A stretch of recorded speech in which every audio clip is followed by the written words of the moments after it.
What's up, everybody? It's Bobby. Welcome back to Fight Junkies. I got my friend and big bro, former NFL Charger, Hall of Famer, Big Dog, and the owner of Lights Out. His nickname that he got as a sophomore from knocking out 4 people, 3 in the first half of a high school football game. Shawne Merriman is in the building. Welcome back to Fight Junkies, bro. What's up? Thanks, bro. Good to see you again, man. Likewise. I was stoked to hear that you were out and about, and I probably would have had you back anyway because I've been following your stuff. What's going on? Tell me, you got a lot going on. Yeah, always. Yeah. We got a big fight for Lights Out Extreme Fighting coming up at Casino Palma, August 26th. It'll be live on Fubo starting at 7 p.m. So anybody out there, if you want to get your tickets at lightsoutxf.com. And we talked a little bit about it before, but this is going to be the first one we do outside. And it's a little bit nerve-wracking because logistically it's different. But we got some crazy cameras, drones flying up. Probably get over between 1,000 to 2,000 people out there, But it's I can't wait for this one, man, because it's my first one back in San Diego and doing something in San Diego since I left. And so this one will be our biggest fight card so far. Man, that is a big game changer going from, I guess, venues, right? You've done a lot of venues. They're already set up logistically. Yeah. So are you guys kind of building this out? Yeah, we built out outside. It's kind of look, I got a great team with operations and production and stuff like that, so we can figure everything out. Yeah. But when you don't understand the business, you gotta you start looking up. You guys got enough power? You guys got enough Wi-Fi? You guys where are you going to rig the the stuff at? And so I'm so hands-on about everything that we do that I get involved in everything. And I don't care if it's on the operations side, the production side, because when you want everything to go accordingly, you have to. You have no other choice. You got to lead from the front. I used to get down under the trucks of my privates. I didn't have to. Yeah. I could have been drinking coffee in the air conditioning. I'm going to get out there, lead from the front, set a standard, and then I know it's good to go, especially when you're going to be hosting a huge show. How has it been? Let me ask. I don't ask a lot of people this because I don't have a lot of people at your level that own organizations. But like, how did you get into this whole thing? I know you're football and you also like train. You're a mixed martial artist. Yeah. But like the business side, what drove you to want to own a business? I think, to be honest, I think the UFC had a big hand in that because I started going to UFC fights back in 2005. Was my first one. And so I've probably been to at least 25 or 30 fights, UFC, over the course. You just got out. It was when we got out of high school, like back then. Yeah. And I was at the one at T-Mobile and Brandon Moreno and all the guys. They had a great card then. So I think it was the possibilities of how big the sport can be, right, globally. Because we all know that football, the NFL will always be king here in the country. Nothing will ever overtake football in the NFL. And I know that because I played there, so I know how big the NFL will always be. But I think globally, MMA is just kind of touching the tip of the iceberg on how big it's going to be. Like there's certain countries that MMA is just getting implemented into, right? They're allowing for fights and that MMA to happen there. And so once that happens, and you see all these countries and people globally, because one thing about fighting, man, countries will support their fighter. And as long as you have that, the possibilities are endless on the sport to grow. People, and no offense to, America and Americans, we're American. I serve this country proudly. But I also got to leave this country for many years and travel to Europe and different places. And that was the first time I was in Mannheim. I think it was Mannheim or Wiesbaden. I'm not sure, but we went to a soccer game. And I'm talking, the turnout was insane. And I've been to like Subway Series. I grew up in Jersey, Yankees versus the Mets. I've been to some Giants games, Giants and Jets. The way that soccer went nuts and the crowd, I was like, wow. And then when it comes to fighting, that's the one sport you can literally mute the TV and everyone understands it. It's next level. And by the way, people watch fighting, whether it's in English and Spanish and French. It doesn't matter what language. They're watching fighting. And I've been to some soccer matches in Europe, which is insane.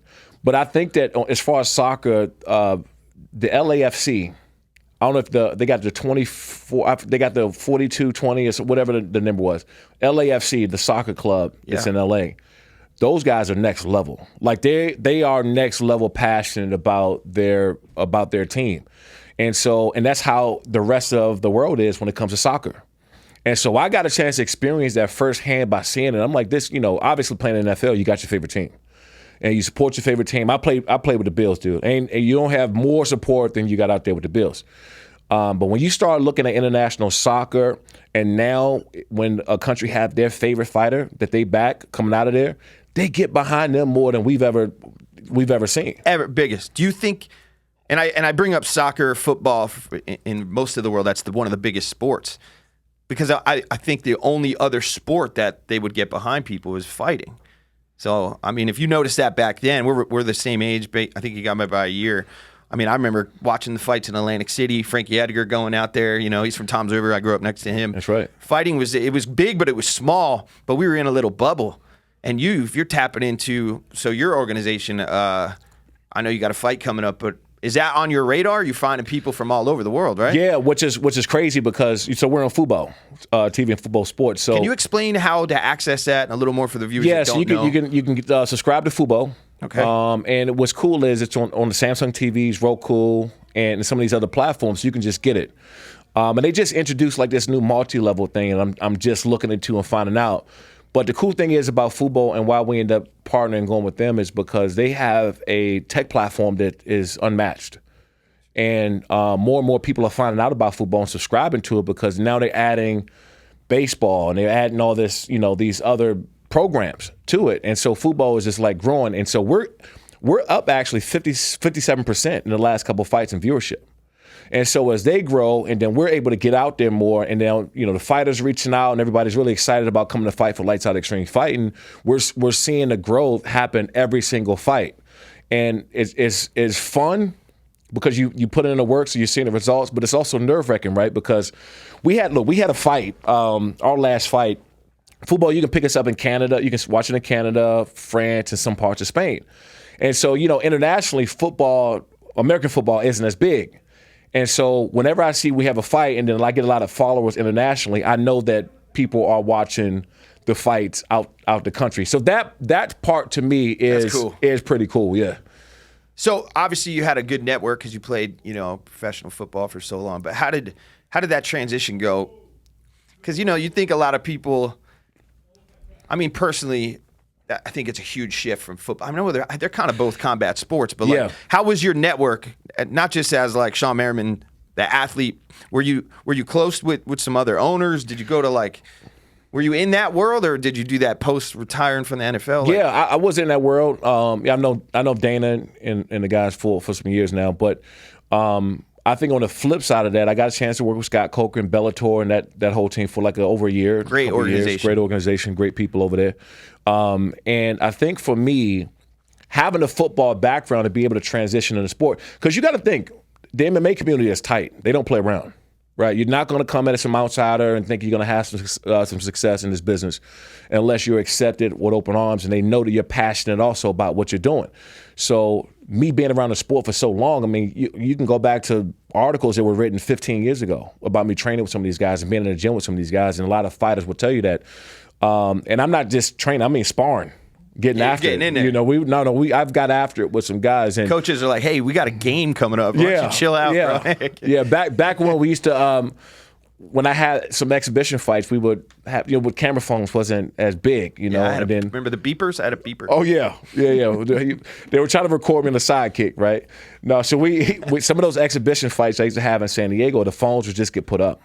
And I used to go at the boxing club back in San Diego, and I would have these exhibition fights or do whatever, but I knew the organization would not like that. So I was like, okay, everybody put your phone up. Nobody say anything, but you got some chairs lined up around the cage or, around the ring and get after it, man. But more importantly, man, because I'm a former athlete, right?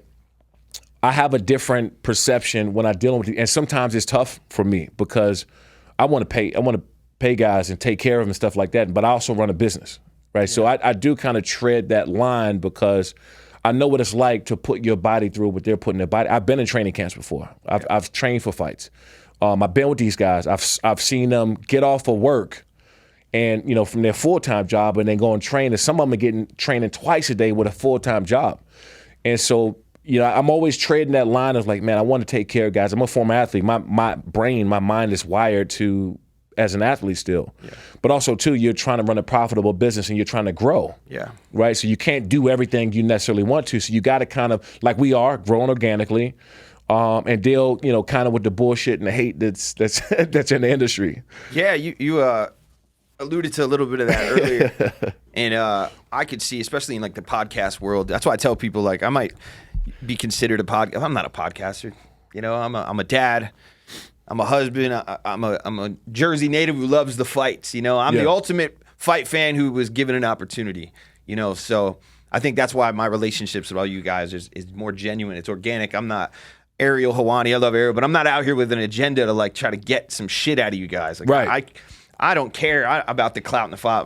My little girl looks at me with love every day, and she loves her dad. That's good for me. I'm good.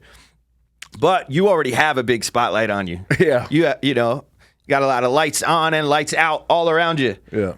How is navigating that, like, because it's a whole different world and you're in it now, and a lot of people want to start a business, but they're not famous. Coming in as a famous athlete, you're going to grow exponentially quicker, and you got to be getting some, like, this is a competitive space, right? How are you dealing with that? Yeah, no, it's super competitive. And there's some really good promotions out here. There's some really good companies, and there's some not. And so the ones that, start talking a lot of shit or put things out there I've even had situations already where the fighter's getting threatened by not coming to fight for Lights Out in my promotion. Jeez. And I'm like, people really they do this shit. This is about the fighters. This is why I got into this sport, because it's about the fighters. And to hear that there's other promotions and companies threatening the fighters, hey, if you go over there and fight, we're not going to let you come and fight. We don't do that shit, man. Like, for me, they're jealous. They're weak. It's a lot of jealous, a lot of insecurities. And then when people do that, they start to make up these rumors and say all kind of crazy stuff and put, like negativity in fight camps and managers, or don't work with this. Like, there's a lot of jealousy. And I'm seeing now that, for one, dude, I was a guy that walked into Raiders Stadium and did the lights out dance. You guys had some. I'm used beef. to, I'm used to getting some boos, right? It's part of, kind of being a hero / villain. But the other side of that is that there's room enough for everybody. There's some really good promotions out here, and there, like I said, there's some not. And so when you have these insecure guys in this business who want to that baffled me. To you threatening fighters not to come fight for an organization. Because to me, when I'm talking to guys, I know a lot of people in this industry. So when I'm talking to fighters or I'm talking to managers, I'm like, oh, okay, who are they fighting for? And they tell me what promotion. All right, dude, kick some ass. That's always my response. All right, man, whoop some ass. Yeah, let's all win. Yeah, like, hey, I'm watching, whoop some ass. And so that's my mentality. But when I hear that there are people telling fighters not to come and fight for my promotion because they're scared, insecure, they jealous, I'm like, you don't do that to the fighters, man. You just don't do that and put them in that bad position, because these guys are training, right? They got jobs. They're trying to get an opportunity. And to hear that there's, in my opinion, scumbags out there to do this stuff to fighters is dead wrong. And I'm experiencing a lot of it. That's unfortunate to hear. But I could definitely see that. You're still young. You're at the pinnacle. You've already accomplished more than, I always tell people, look at the one who's talking shit. And it's probably somebody that's not in the same position. I've never had anyone doing better than me talk bad about me, ever. But in that space, it's unfortunate, especially like you said, like you're good. You're in this because you're passionate and you love it and you want to help fighters, get out of that wormhole of not being able to fill the tank up. Because there's a lot of great athletes out there. They just need to be seen. And you have a platform that can do that. Right. These people need to go bury their head in the sand and look in the mirror. It's unfortunate. Yeah, and for me too. I love this. I love this space. I really do. And there's some down sides of it, right? There's a lot of BS behind the scenes and all the other stuff. But the fun part for me is, for one, being able to transition from what I did to here. It is not easy, right? You lost your identity, right? Yeah, a lot of guys go through you kind of bring it on, but you kind of rebuild yourself doing something else because you were so known doing one thing, right? And so for me, I know that I have to be exceptional in everything that I do, because the second that I'm not, people will, oh, he's a failure, he's this, he's that. So, and you're going to fail, by the way. As I remember the first time that we came out, my first fight that we had when I owned the company 100%, we sucked in tickets. sucked. We sold half the amount of tickets that we thought we were going to sell. And so the first thing I want to do is go back to the drawing board and figure out how can we do better, right? To get more local fighters on there and give more guys an opportunity. So I started going to fixing things right away. But, somebody else, I'm like, oh, he failed. He sucked, right? He didn't sell all it. I'm like, guys, like you suck too. You're just not in front of millions of people. Right, right. And so when you suck, like for me, when you fail or when you don't live up to whatever expectations nobody sees when it's somebody else's fail. But I'm always going to be on that spot. And by the way, I'm with the shit, man. Bring it. Let's go. I've always been that way. And I thank God that I do have the mentality because I will take on anybody. I will fight.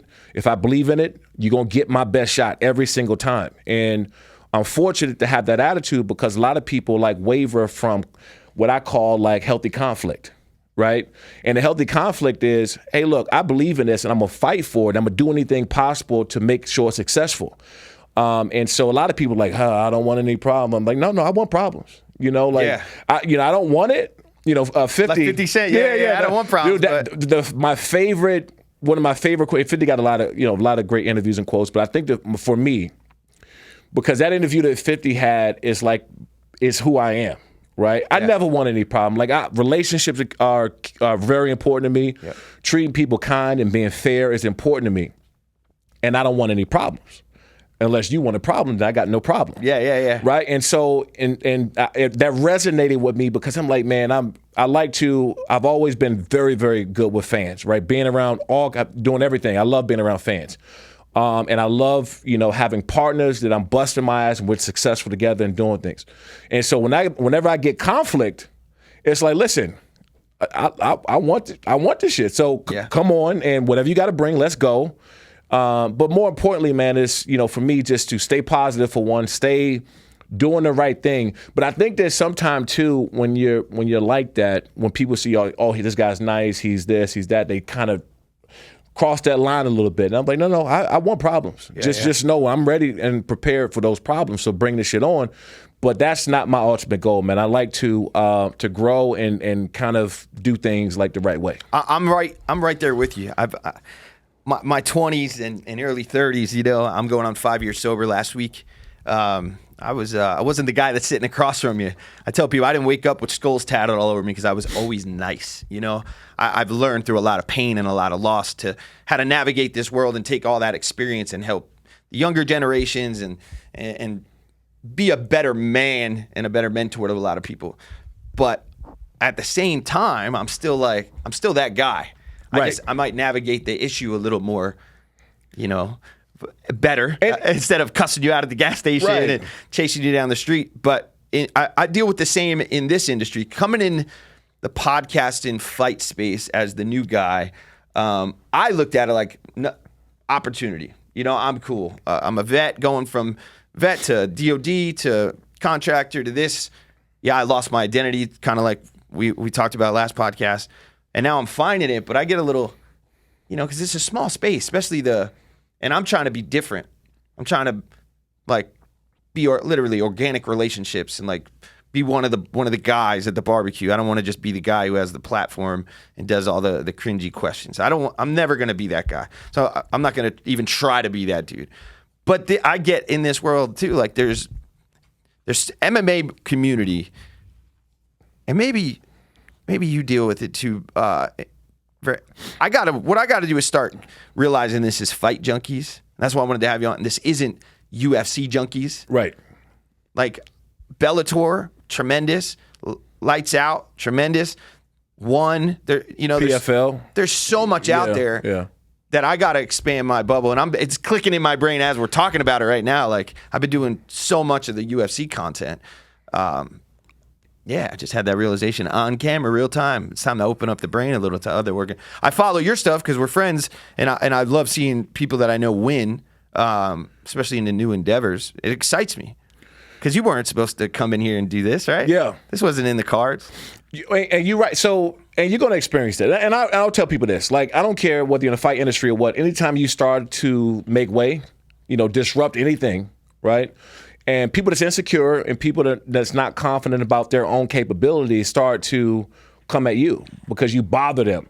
I've never really been insecure. about anything or anybody on anything going on in my life, if I ever felt like, oh, if somebody has something more than me, if somebody's doing better, like I learned a lot by being around Bellator and being around Scott Coker and seeing the organization and the matchmakers and the production. Like I learned a lot in that 2 years that I was working with them a lot. I'm thankful for that.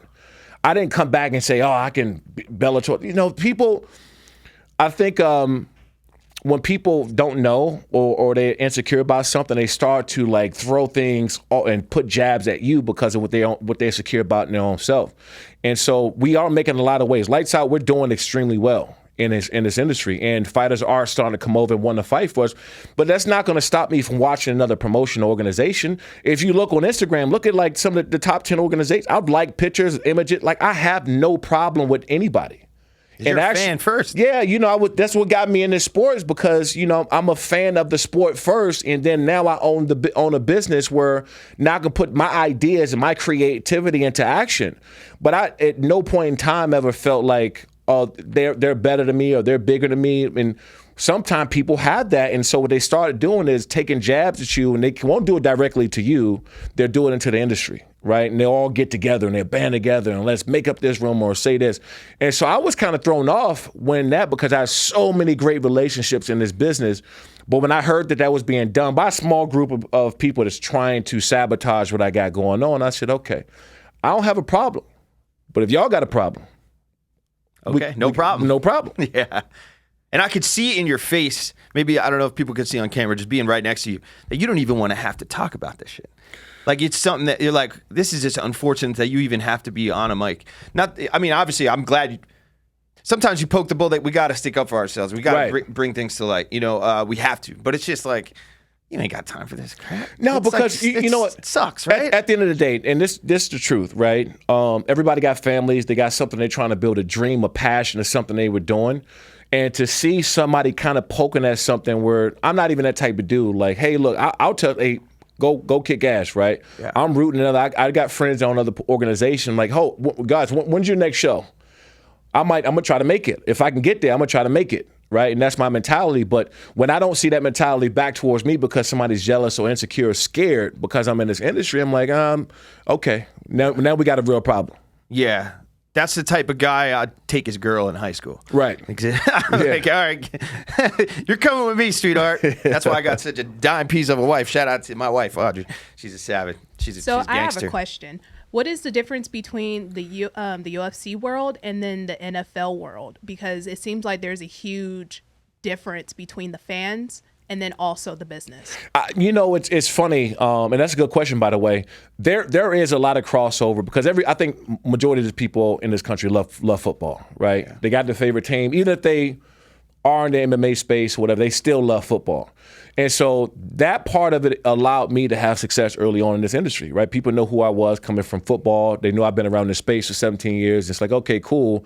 Guys that see me spar in the gym, get after it, have real fights in the gym. So they're like, okay, this dude has been with it for a long time. And I think our day was when Madden came out back then. I mean, it came out before. But like, speaking of, I know that football's big now, but there was something different in like 2001, 2002, 2003, 04. I didn't mean to cut you off, but like the fan-wise. Yeah. Like, I don't know if you feel the difference now. One of the things is fantasy football. When fantasy football came around, it completely changed the way that people looked at the NFL. They were so in tune with it now. I remember. Oh, they knew everybody's name. Yeah, knew everybody's name, and they felt a part of owning a team and doing. I remember, and still to this day, I don't play fantasy football. I won't. I had a knee injury. I was coming off the field in, I think it was 2008. I played one game in 2008 against the Panthers. And I'm hobbling. I got 2 torn ligaments. I'm hobbling across the parking lot. I got a big bag of ice on my knee. I can barely walk to my car. It was a fan that hopped the fence and came to me for, picture autograph. I did that, but then he was pissed off because we messed up his fantasy team. Mind you, I got a big ace bandage with a pack of ice walking across the parking lot. I can't even get in the car, right? And this fan was so pissed off at me because we lost against the Panthers that game, and he was pissed about his fantasy league. After that, I said, you know what? I'm never playing fantasy in my life, like ever. I was just turned off by fantasy football. But the truth of the matter is, fantasy football is a big part of how big the NFL is today. So the fans huge. But like Amber said, shout out to Amber, my producer and engineer.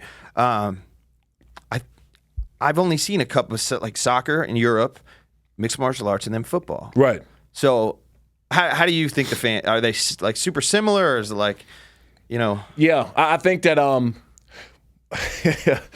well, you know, in football, you got your favorite team, right? When I played in Buffalo, when you're born in Buffalo, as soon as you come out the womb, they put a Buffalo Bills beanie hat on you. You're a Buffalo Bills fan. You don't have another choice. Weren't you from Maryland? From Maryland, yeah.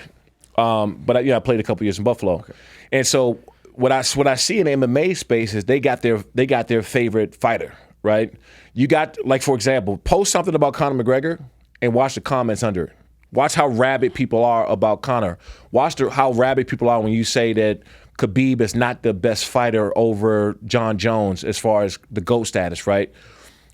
They got their favorite fighter, and there's nothing you can say about that fighter that they love. And I love that part of it. That's why, I love being around the sport, because they will go to the end of the world and back to fight you or who they think is the best fighter ever. And that's the difference, I think, in football, coming from the NFL and then now being in MMA. You know, when I first got out of the Army, before I went to the DOD, I had a friend who was a contractor in New York City. He was a mover. And he's like, bro, I'll give you like $200 a day, come move furniture. And I was like, let's do it. This guy had triplet girls. Didn't cry. When the 49ers lost the Super Bowl, his wife made a video of him crying.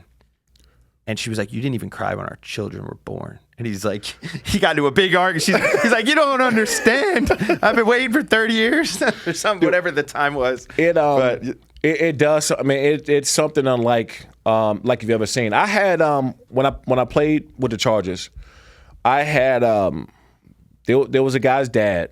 The son had passed away, and they were buried in my jersey. And so they, and I still got the pictures and stuff like that. And then when the guy told me about his son being my favorite fan, he loved the Chargers, loved me, he's showing me a picture with his son in the casket with my jersey on. I'm shaking, and I'm like, I don't know what to say to this guy. I'm like stuttering. I'm tearing up. I'm like, there's somebody in the casket who just passed away that wanted to be buried in my jersey, and that.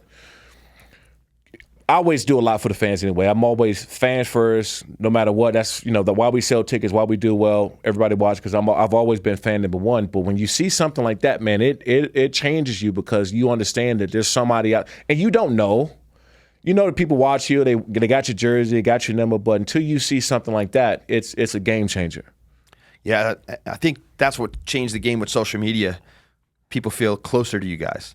Yeah, they feel like, even if they see the messages, but like they just feel like, oh, I can actually reach out to Shawne Merriman. Right. Holy shit. Like, I got a number 56 jersey signed in my, backseat right now. They just feel so, but you guys sometimes are so busy. People forget, and I'm learning that in this industry now, being around a lot of celebrities and fighters and all you guys, that you guys are normal people. I was real nervous. I had imposter syndrome the first couple months in here, and going to the Apex and the VIP and like seeing Flex Lewis and the Nelk. I didn't feel comfortable, and I'm like, because I'm not there. But then I'm like, but everybody's super nice. Even my dad was like, everyone is. So I said, because they're full, right? They're happy. They're where they should be. They're at the pinnacle of, and they're still growing.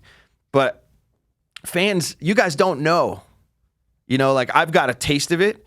But you got millions of people that have been watching you for all these years, and they've been trying, and it's unfortunate.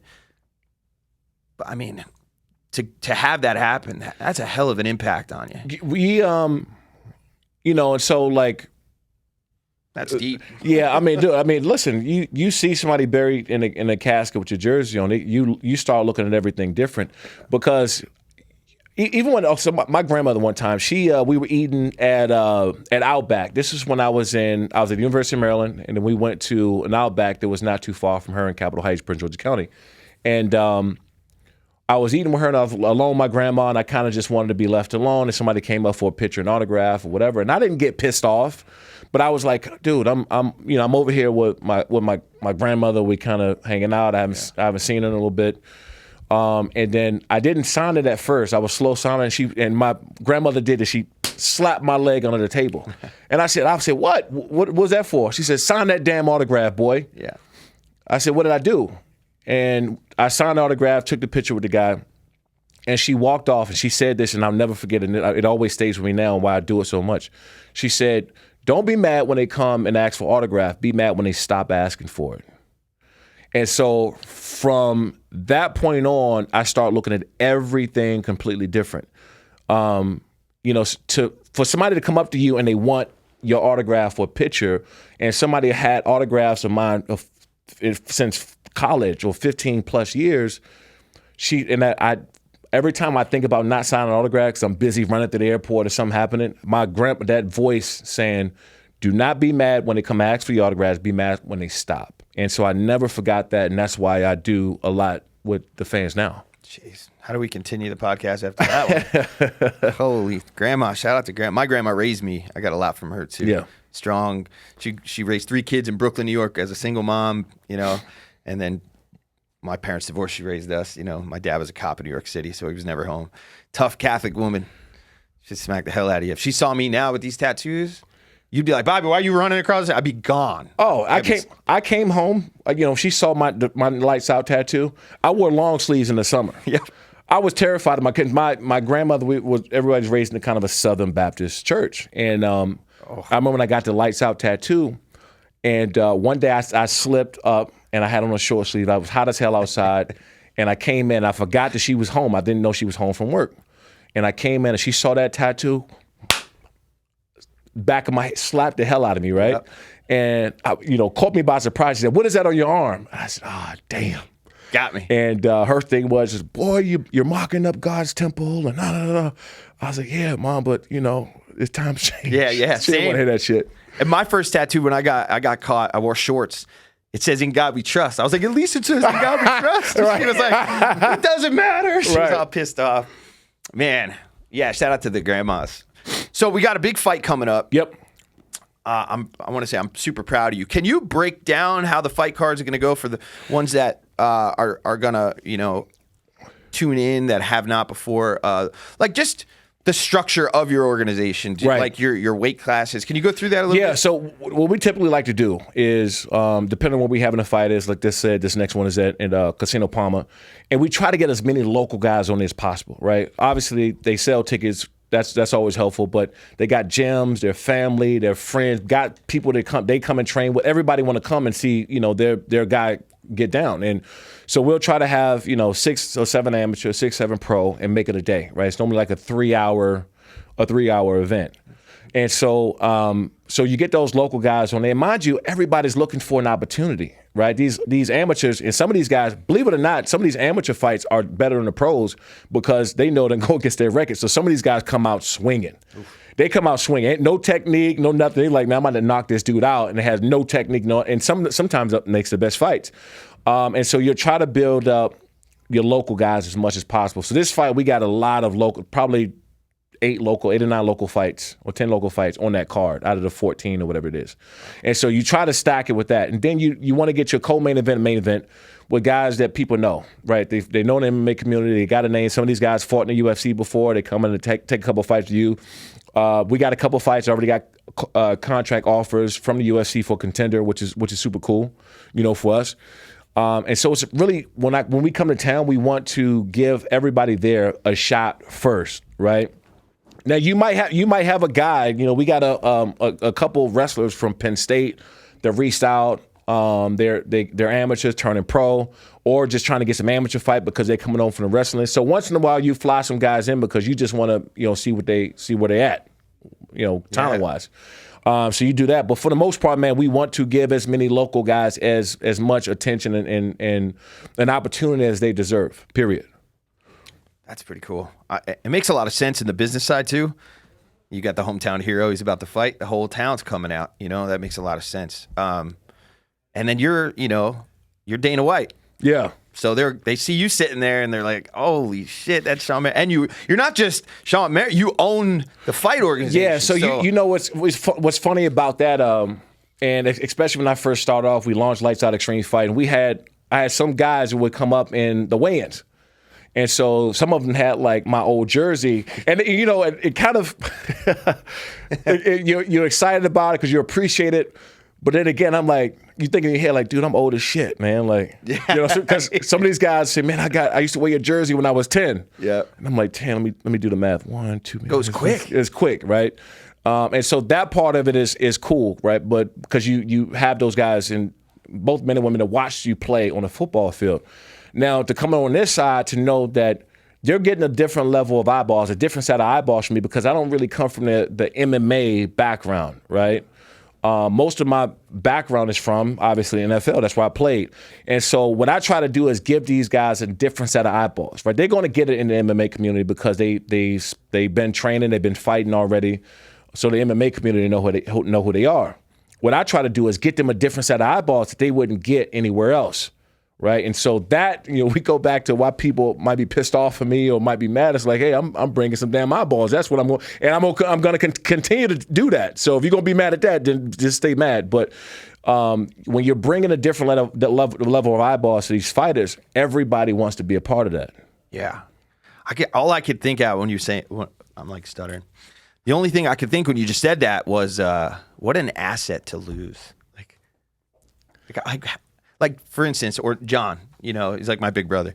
For me to screw this up would be just, are you like, and to have a Hall of Fame, you know, NFL guy who owns an organization for fighting, and you messed that up, they got some good. They did you a favor. Yeah. You know, because bigger you get, and you're going to keep getting bigger. We might as well weed them out now. Yeah. You know, and then the thing is too, I think that the reason why I love this space, it is a lot of shit talking. Right, and it's fight business. It's a fight business. There's a lot of shit talking behind the scenes, to your face, in the gym, in the meeting room. It's a lot of shit talking. I think that, for one, it's been a mental help for me to leave the locker. Because you talk to any former guy, the first thing they'll tell you is they miss the locker room. Nobody say they you know miss the money. The money's cool. Did you make a ton of money? Nobody missed the politics of playing in the NFL, but every guy will tell you that they missed the locker room. And so for me, it's kind of therapeutic in a way. You know, the guys that come over and they're talking shit, they're going back and forth. And for me, I'm like, oh, this is just like the locker room. This is great. Did you hear what he said? Did you hear what he said? And I'm tapping him like, hey, you got to get him because he just said this, right? Yeah. And the promoter side of me come out. But I think all in all, man, what we're building with these other verticals, I got reality shows that we got coming, additional content about former athletes transitioning into MMA, to lights out extreme fighting. So that's going to be coming down the pipeline. But I think all in all, it's been great, man. I wouldn't change anything. You know, even some of the learning curves and some of the things we're picking up. I got a great team. I got a different level of access to, you know, the tech world and the content world and some of these other bigger players that's coming on to what we're building. So it's just been fun. I'm a worker, man. I'm just a natural. I love the process. I'm terrified of getting to the end and like something happening and I can't build no more, right? Yeah. I want to build. I want to grow. And, you know, these 12, 13-hour plus days, being able to work out in the morning at 5:30 and just have this regiment. Because one thing that all guys struggle with when they get done on the football field is that regiment they lose. And when they lose their regimen, that's when a lot of other problems start to happen, man. And so for me to keep this same regimen I have it, I'm in the gym at 5:30, 6 in the morning. And right after I get off, I'm on a sponsorship call. I'm on a operations call. I'm on a production call. We got a production call right now that I'm missing. I'm sorry. No, it's all good. Trust me. Figure it out. Let me know. And, you know, I'm doing, you know, a lot of the media, a lot of showing up. And then talking about it, and then I'm talking about something I care about. That's the passion. You know, man. That I think that's the funnest thing for me because I own it. It's mine, but also too, I know that I can take this thing to another level. And so for me, that's been fun. And even the trials and tribulations, and the bullshit that I might have to deal with along the way, I'm okay with that because I already know that's coming. Yeah. Anytime you have some success in your industry and it bothers other people, you're just going to get a lot of bullshit, and it's just a part of the game. I don't know if you deal with this, but I'm a pretty good read with people, and I could be completely wrong, and I only think it's a tiny bit. But I want to say, like, man to man, like, I'm proud of you for what you've done because you've worked. Nobody gave you that stuff. Nobody helped you knock people out in football and at a high school level. You literally put your body on the line your entire life. And now you're where you're at because of the hard work, dedication, and the passion that you have. So I want to say, like, and I don't know if you feel it, but never feel bad ever for succeeding and being better than other people. And believe it or not, and As bad as that sounds. No. And it's a word for that. It's called survivor's remorse, right? And I did, because of where I grew up at, I did have that for a period of time, because you want everybody to come with you. Yep. You want to take everybody, and then when you're successful and they're not, and people always give a reason why you're successful and they're not, you start to feel bad about that. But that shit left me, years ago. No, I mean, in the fight business, it's like you're killing it because of who you are and what you built. And these other guys that are talking some shit, it's because they're not you. Too bad. Yeah, and then the crazy thing about me is, like we talked about, I got no problem with conflict and competition, if that's what you want. That's never my goal, right? I love for another promotion to be able to text me, or guys I know that's matchmakers or operation, whatever, production. I know a lot of production people. Hey, we're trying to do this, guys. Do you have this, right? I might ask somebody, and I don't get involved too much in a whole lot of the matchmaking, but sometimes I will, because I know a lot of these fighters. And if another promotion or somebody texts me and say, hey, we got a guy, can he jump on your card? That shit is cool to me. Beautiful, right? It's beautiful because it's like, man, I'm not trying to step on your toes. In fact, when I find out the guys are fighting somewhere, I'm like, hey, go take care of business. Go whoop some ass. I'm going to be watching. Yeah. If I can't make it there, I'm going to be watching. And so, but when you're so locked in to succeeding, right, I have no problem with the work. I never complain. I don't complain about anything, no matter what the circumstance is. And I just love to build. And so when you have that attitude and that's all you want to do, you can't stop. You can't stop that, man, because even in my failure, I'm not going to stop going forward. And so it takes a little bit for people to understand that. There's even the ones that hate it, like, oh shit, we hate on this. It ain't working. It keeps coming. It ain't working. Well, let's try something else. Yep. What else can we do? Because he not stopping. And so that as long as I have that mentality, and I don't believe it'll ever go while I'm on this earth, it'll always be the same. You're going to win eventually. How are we doing on time? Yeah, ready to go? Yeah. I got to ask you about because this is the MMA world, and I'm not asking for myself because I'm your buddy and I have Fight Junkie. Like, you have your own production. You have where you guys are streaming it and you partnered with them and you're on TV. But as for like the media that comes there, are you guys reaching out to like people like Brett Okamoto and these people that with ESPN, and like, do you have? Because I'm new to it too, but I see like on the press conferences there'll be like a row of like Shawne Merriman and all these dudes in the back. Yeah. Do you guys do that too, or is it just in house and you guys do all of it? All of it. We try to invite as much of the media as possible, especially local media. Yeah. Right. Because when you come and have these fights, it's also being a part of the community, and we got. I just sent out today, and I'm gonna go down to hand deliver. We got tickets going to Camp Pendleton, Miramar, Coronado, nice. 3 or 4. So we have like over 200 military. And I've always, because I was in San Diego. No, man, it's going to be fun for them to be there and meet to do that. But we invite the military, charitable organizations, nonprofit organizations, and we try to make this thing as much of a community as possible when we come to town. So people not coming to say, oh, we're just having a fight and we're leaving. Yeah. Right. We want to do something for the community while we're there. And so it's much bigger than just the fights. It's about putting on for the people to come and watch, and then having some people like, man, they shouldn't pay to come to no damn fight, in my opinion. So like, let's see how many tickets we can give out so we can, they can come and support us and just be able to see the fights up close and personal. I love it. I've been talking to Justin Gaethje's team behind his nonprofit where they play golf with the disabled vets. Yep. And I've been thinking and I'm not there yet, but in a couple of years I want to grow. So we're Fight Junkies is bigger, and then I wanted to do like a nonprofit for disabled vets and bring them to fights as well. With John and Dana and you and the circle, especially by then.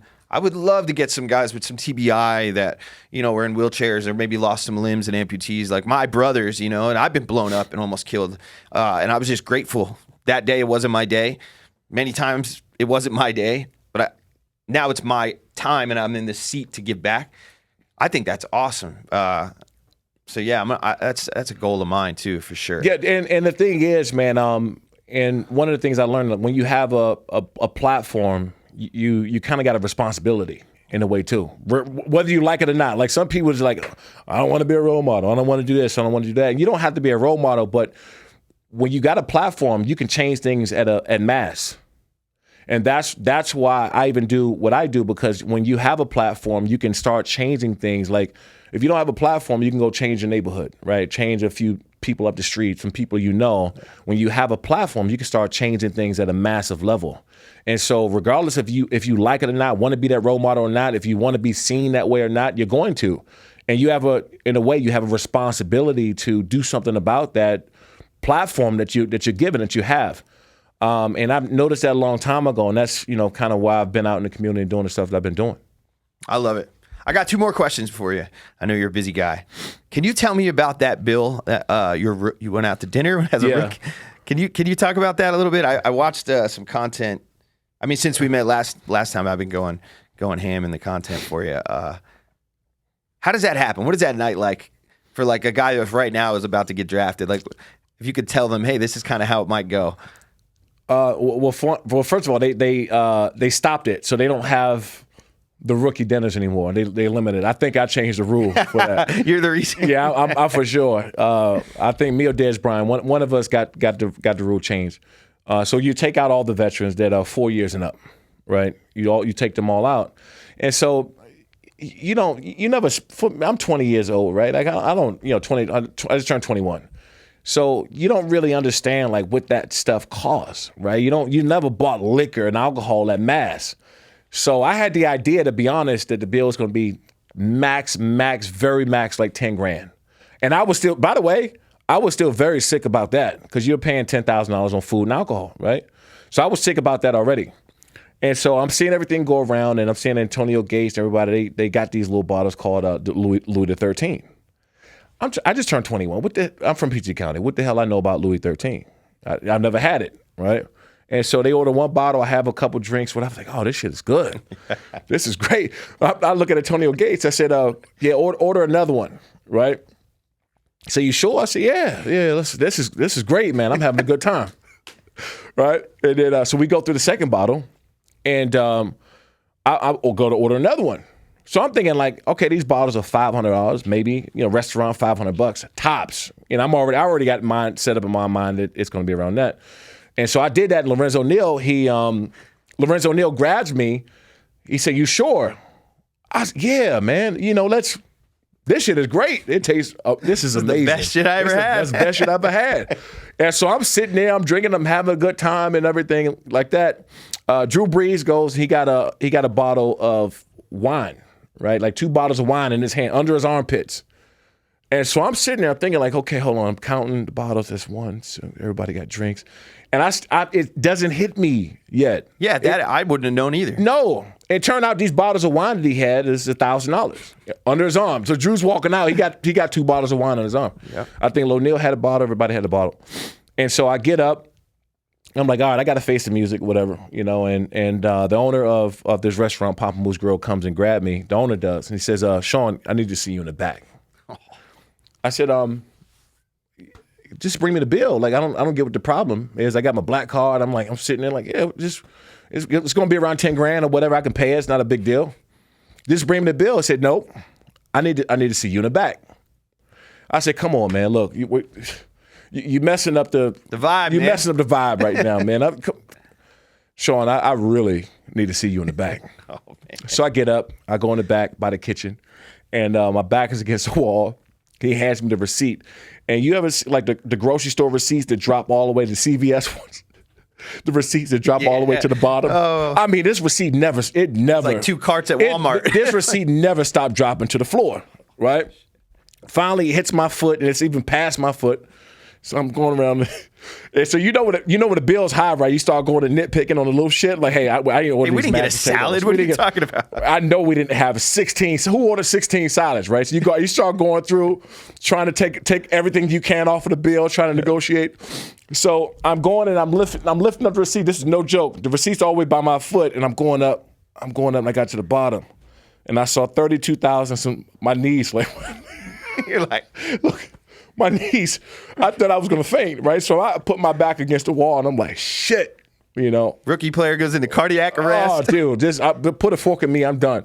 But I'll tell you this. What did come out of that, and I still remember this to this day, is at the end of that dinner, LT, LaDainian Thomason stood up on a chair, and he was like, you know what, we're gonna need this guy. And he made a really, really, really cool speech. And somebody who I admired, looked up to. You're walking into the locker room with LaDainian Thomason and Antonio Gates, Lorenzo Neal, all these guys. But he stood up on a chair and he was talking about how much the team was going to need me to go and get to the next level. So that was probably the only good thing that came out of that day. So I was just going to bring up LT as my last question. I heard you say that you guys used to have little incentives, like, inside game stuff, where you get a certain, for certain tackles or certain hits. And I guess you went a little hard in practice. Yeah. And you got taken in the back once again by the brass. How did that go? We used to have this thing where you strip the running backs of the ball, you make them fumble, you get like $500 per strip. And so, me, I'm always down to make some extra money. I'm like, okay, I stripped the ball. It's an extra $1,000 for me. I'm like, okay, cool, I'm going to get the ball. So everybody else is fine. You're hitting it, we got Darren Sproles back there, Michael Turner, a couple other guys. You hit the ball, nobody make a big deal. Well, LT goes, and he was running one day, and I go and I tomahawk the hell. I mean, I try to swipe the shit out the ball, right, hard as I could. And I did that so hard that we both fell to the ground. We both fell to the ground. I landed on him like I tackled him. You could have heard this napkin drop. Silence. Practice got so quiet, and I instantly knew when I stood up that I did something wrong. I'm like, oh shit, what did I do? And you thought you did good. I was like proud when I got up. I'm like, yeah, I didn't get it, and I looked around, and he's just straight face, and I'm like, oh shit, what did I do? And the coaches took me in the back. And then when we got up to practice, went in the linebacker meeting room, and they circled me up, and they said, Shawn, you can't hit LT like that. I said, what do you mean? Like that's what you guys want me to, how do you want me to practice? He said, no, he takes care of our families. You can't do that. Literally. And so at that point, I was like, okay, I'm in the NFL. Yeah, we can't do that. But we had some guys back there, like Lorenzo, like, dude, I played with Lorenzo Neal, one of the best guys in the world, and then would just rock you. I mean, Lorenzo Neal was another level, and Lorenzo was a wrestler in college too. He was NCAA. He was a wrestler, and so he would always wrestle and stuff in the locker room. And actually, I'll tell you a funny story. He was so Lorenzo Neal was friends with James Toney. Okay. Right. Wow. Taking me back. Yeah. So Lorenzo was friends with James Lights Out Toney, and so I'm working out one day. It was in the off season. I'm in the locker room, and I get a call, and I missed it. Had a missed call, and a voicemail was left by Lorenzo Neal. The voicemail was about 3 minutes long. So I look at it, and I don't even check it because I figure it's a pocket dial. Nobody leaves a 2 or 3 minute message, right? So anyway, I just look at it. I put my phone down. I finished getting dressed. I just finished working out, and I said, I just decided to listen to it anyway. And so on that message was James Toney, and James Toney was cursing me out, called me everything under the sun, and said, "You not Lights Out, I'm Lights Out," and he wanted to fight me for the name Lights Out. Oh, really? Oh, yeah. And so, damn. So I said, I didn't know what was going on or where this came from or whatever. So I go in my car. I had my boxing glove. I had a mouthpiece. I always keep my boxing gloves, mouthpiece, and basketball shoes in case I wanted to go hoop. So at the end of the and James Toney, by the way, has called me everything under the sun. You mother this, mother. I mean, for 2.5 minutes, everything under the sun. And so they give me an address to the gym where they were at. They just finished working out or sparring or training or doing something. And so they leave the gym that they were at in San Diego. So I grab my gloves, I go there and I get the address, I put it in Google and I go. And so I walk into the gym and I'm screaming for James Toney. I'm like, all right, let's get it. Let's go right now. You talk, And so by the way, I'm not fighting in boxing. I have my shin guard. You were still half. I had all my MMA stuff. I'm not, I'm not fighting James Toney boxing. He was still going at that time. This was around 2005, 2006, somewhere around there. And so I go in the gym. I'm yelling. I'm like, "Yo, James!" I'm screaming. I'm heated. I'm ready to go. I'm fired up. And so I'm going around. The gym owner came to me and was like, Shawn, what's up? I said, I'm looking for Lo Neal and I'm looking for James Toney. They said, for what? I said, I got my gloves in my hand. I got my mouthpiece in my ear, and I got my shin guards under my So I'm ready to go. Yeah. And so they said the gym owner said they just left. They just left. And so I called Lorenzo Neal. So when I called Lorenzo Neal, as soon as I pick up the phone, I said, "Hey, where y'all at? I'm at the gym." He just burst out and started laughing. Oh. He just started laughing. And I said, "What are you laughing for?" Like, he said, "Man, James was just playing around with you. He didn't." I said, "Oh, dude, I didn't." I said, "Man, I didn't know. I thought he wanted." You're ready to go. I thought he wanted to scrap. So, he wanted to fight me for lights out. And I'm like, "All right, cool. I'll show up." I got the address. I'm there. And when I called Lorenzo Neal, they're both laughing at me. And I said, "Man, first of all, you got me. You got me." And I wasn't boxing James Toney. I'm crazy, not stupid. Yeah. So, but that was cool, man. What a story. Holy shit. We laughed it off after, but I thought it was pretty cool. That's awesome. Now I have a question. What is worse? Getting knocked the fuck out on the field in the middle of the game, or getting knocked the fuck out and beat up in the UFC ring? It's crazy because I never been knocked out, and I've gotten clocked, Yeah. Even that probably about a year ago, I was sparring Roy Nelson. Roy Nelson, yeah. Great person to spar. Yeah. And he's older or whatever. I think he was just trying to get back in shape, and he decked me pretty good. I've been hit, It's hard because in football, it is a full body thing, right? You're running your body into another human being, right? You're 10, 15 miles an hour away from somebody else. You're hitting them direct on. So the rush is a little bit different. I think that when you get hit, and I think that, and Roy Nelson actually hit me in top of the head. It was like right in the top. So it was enough to like have your neck short a little bit. Yeah. And I was like, oh shit, And he's a big boy. Yeah, he's a big boy. But I've been in there with some guys, and I've gotten, I got clocked pretty good by James the Beast Wilson, the boxer, when we were sparring. I've been hit, but it's really hard because it's a full body thing in the NFL, right? When you're running your body, and then somebody just catching you flat on the chin or right behind the ear or somewhere like up in here, like it's just your equilibrium's off, and you're trying to find your legs and whatever. But when you get clocked enough in football and you try to get up, you're going back down. Especially when you're like, oh, we got a whole nother half. Yeah. And you're on the ground in front of 50,000 people, the millions watching, you got to get up. Yeah. Yeah, that's a hell of a conversation you have with yourself, right? You're like, are they watching? Are they watching? All right, yeah, cool. everyone's watching. Let me get up. Get up. Last question for you. Big boys are fighting. Tyson Fury is going to throw down with Las Vegas' own Francis Ngannou. What do you think of that fight? First off, I'm happy for Francis, right? You always, again, being a former athlete, you like to see guys get paid and be successful, and owning a company, so I also see the side of UFC and how they saw it. So, I'm happy for him because he get an opportunity to do what he wanted to do, right? I don't see it going well. I don't see it going well, and I get it. Everybody wants to bag nowadays. Everybody want to get paid, and then a lot of these guys are prize fighters. They're putting their bodies on the line. They want to get compensated for it. That part I completely understand. Like I said, former athlete, put my body on the line. You want to get compensated for it. But also, too, if you're trying to have a longer career in doing something, like getting that short-term bag for me isn't as important as in building something that's going to be around forever. So I don't see it going well for Francis. The only thing, if he survives that, is going to be because Tyson Fury lets him survive. Yeah. But I think that you're fighting the best heavyweight right now, period. And maybe by the time he's done, maybe go up there with some of the greats. He's too skilled, and he has no rust. Francis hasn't fought in some years. Yeah. And not only has he not fought in MMA, but now boxing, when you're talking about 8 or 10 rounds or however long they're going, it's a different beast. Yeah. Right? And so I'm wishing him well. I think that, with them at PFL, they did a great thing over there, but I don't see that necessarily going well for Francis. Yeah. Because he's fighting the most skilled heavyweight there is in the game. I couldn't have said it any different myself. And shout out to Eric Nixick. Big bro, I love you. Yeah, that's my brother, man. Yeah, Eric's my guy. Randy, got him right here. Shout out that's to right.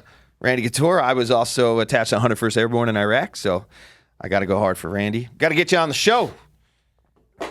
I just saw him. He's like almost 60. He looks great. Dude, Randy's like You know what was crazy is when he had the heart attack, and I don't even know He if like drove himself to the hospital or something? I was with him. Oh, I was with him. I was with Randy when the day that he had. We were actually training together, and this is so. When I want to tell you about the mentality of these guys, like it's far beyond tough and all. Like these guys on MMA, especially guys like Randy Couture, you don't find them walking on this earth right too often. And so I was on the other side of the bag training at Unbreakable Gym at Jay Glazer's gym. okay. And so, I would hit one side of the bag, Randy go, we're doing drills, we're getting cardio and stuff like that. I noticed something was a little off, but nothing much.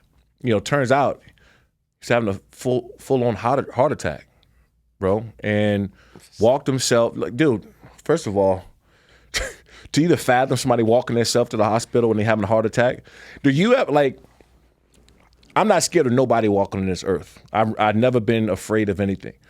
But if somebody told me that Randy Couture was at that end of that dark alley, I'm taking that slow walk down the plank. Yeah, we're gonna get our mind right. Like I got to get all because he finished. First of all, he finished the workout. We finished it. Jesus. And the second part is I saw like 2.5 hours later that he was in the hospital for heart. I mean, I said, no way, this got to be a misprint. Or somebody, I just trained with him 2.5. There's no way. We just finished the workout. And so you're just not going to find guys like Randy Couture walking in this earth. It's just a different breed. That's wild. I'm glad he was okay. Yeah, me too. I love Randy, man. He's an inspiration. All right, so any last things you want to throw out there? August 26th, Lights Out Extreme Fighting live on Fubo TV, Fubo Sports, and at Casino Palma in San Diego. This is going to be our biggest one yet because first time in San Diego, we got a lot of local fighters on that card. We're giving a lot of guys an opportunity to be seen. I'm trying to get as much of that card live on Fubo as possible. I'm still working out if we can get 2 hours, 3 hours, or however long it's going to be because I would actually, if like to get some of the amateur seen. A lot of people don't do that and try to have their amateur guys being seen. But if we can find a way, if Fubo can fit us in and get it done, I want a good portion of these amateurs also to be on the live TV. I think that's great. I told Eric, I said, because I'm in this as a fan and like I'm passionate about it, I'm not just gonna ask Eric to get me champions and like, who's the youngest stud in your gym? I want to get him on Fight Junkies. Right. Like let's be real here. We don't. I'm not. I think that's great. I think it needs to be done more because, like you said, these are the next generation. Right. We're getting old, man. Yeah. I got grays in my beard. I'm bald now. I'm here. I'm not bald yet, but the gray's in for sure. I'm still pretty good looking though. I appreciate you coming. I know you're busy as hell, and I'm certainly going to push the hell out of this. Shawne Merriman, everybody. Thanks, man. Appreciate it. Thank you as always, dude. Tune into Fight Junkies. Yeah, you're anytime, absolutely. Amber, thank you. Like, share, subscribe. Let's get it. Have a good week, guys. Thank you.